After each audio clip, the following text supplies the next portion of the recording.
Hello, কেমন আছো তোমরা সবাই? আশা করছি সকলে খুব ভালো আছো। একটা দীর্ঘ বিজ্ঞাপন বিরতির পর আমি আবার ফিরে এসেছি ভ্লগ নিয়ে। জানি না এই ভ্লগে আসা এবং ভ্লগ পোস্ট করার মধ্যে আমি কতটা কনসিস্টেন্সি দেখাতে পারবো, বাট এবার একটু চেষ্টা সত্যিই করব। যাই হোক, দিনটা ছিল 5 তারিখ, হ্যাঁ এই মাসেরই 5 তারিখ। এবার লেট করে ভ্লগ দিলেও এই মাসেই এডিট করছি, এটাই আমার কাছে অনেক। তো কিছু কারণবশত লাস্ট কিছু ভ্লগ আমি দিয়ে উঠতে পারিনি, মোবাইলের স্টোরেজ থেকে শুরু করে সব কিছু মিলিয়ে সেই ভ্লগগুলোকেও আমি কন্টিনিউ করে একদিন না একদিন আমি ওগুলোকেও শেষ করব, আমি এটুকুন কথা রাখতে পারি। কারণ ওই বারবার যেটা বলি না যে ভ্লগটা আমি জানি না কতটা মানুষ দেখে এখন, বা এইটা এখন আর সেই রকম ট্রেন্ডিংয়ে আছে কি না। এখন হয়তো অন্য কিছু ইউটিউবে বেশি ট্রেন্ডিংয়ে চলছে, বাট তাও আমার মনে হয় যে আমরা যখন কোনো একটা কিছু মেমোরিতে রাখতে চাই, যেমন আমাদের ছোটোবেলায় অ্যালবাম আমরা এখনও বড় হয়ে দেখি, সেই অ্যালবামটা ঘাটার মধ্যে না একটা অদ্ভুত প্রশান্তি আছে। তো আমার মনে হয় আমাদের এই ডিজিটাল আর্কাইভগুলোতে কিছু জিনিস থেকে যাক। আমি এই ভ্লগ চ্যানেলে প্রথম ভ্লগ শুরু করেছিলাম আমার গানসইদের গান যাপনের অনুষ্ঠান দিয়ে। এবার গানসই কি আর গান যাপন কি? আমি যেখানে গান শিখি, আমরা সবাই সবাইকে গান সই বলি, আর আমাদের সবাইকে একসাথে সবাই সই বলে উদযাপন করে।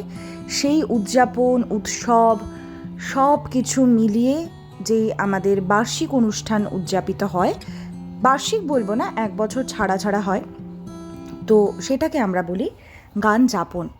তো সেই গান যাপনের ভ্লগে আমার আবার ফিরে আসা। 2023-এ প্রথম গান যাপনের ভ্লগ নিয়ে তোমাদের কাছে এসছিলাম একটা ভ্লগিং চ্যানেল খুলে।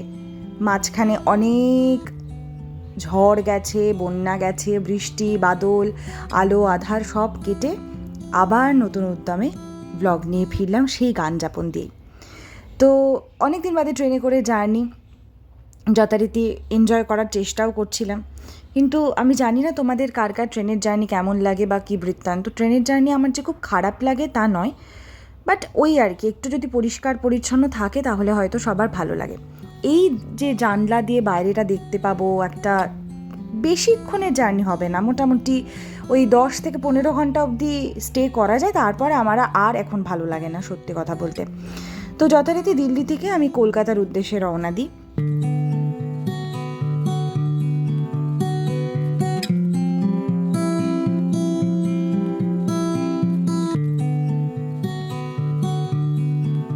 অনেকদিন পরে কোথাও ফেরার একটা আনন্দ থাকে না।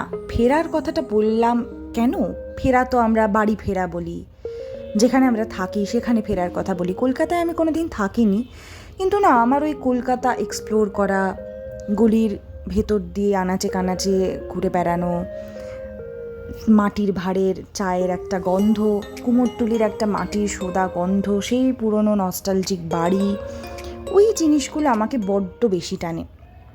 তো সব মিলিয়েই এবারের কলকাতা যাওয়ার আগেও আমি ভাবছিলাম যে আচ্ছা অবশেষে আমি যেতে পারছি, আর গান যাপনেও যে আমি যেতে পারবো সেটাও আমি ভেবে উঠতে পারিনি। সেই গান যাপনেও যেতে পেরেছি আর কলকাতাতেও যেতে পেরেছি। তো তাই ভাবলাম যে ব্লগটা না করলে হয়, ওই যে দূরে দক্ষিণেশ্বর, ওইটুকুনি দর্শন আমার কাছে, বাকিটা না হয় ঠিক সময়ে হয়ে যাবে। তো এভাবেই 18 ঘন্টার জার্নি করে শিয়ালদা পৌঁছে গেলাম। বাকি কথা পরের ব্লগে নিশ্চয়ই হবে, হ্যাঁ অবশ্যই হবে এবার। তো আজকে ব্লগটা এই পর্যন্তই রইল, দেখা হচ্ছে পরের ব্লগে, সাথে থাকবার অনুরোধ রইল।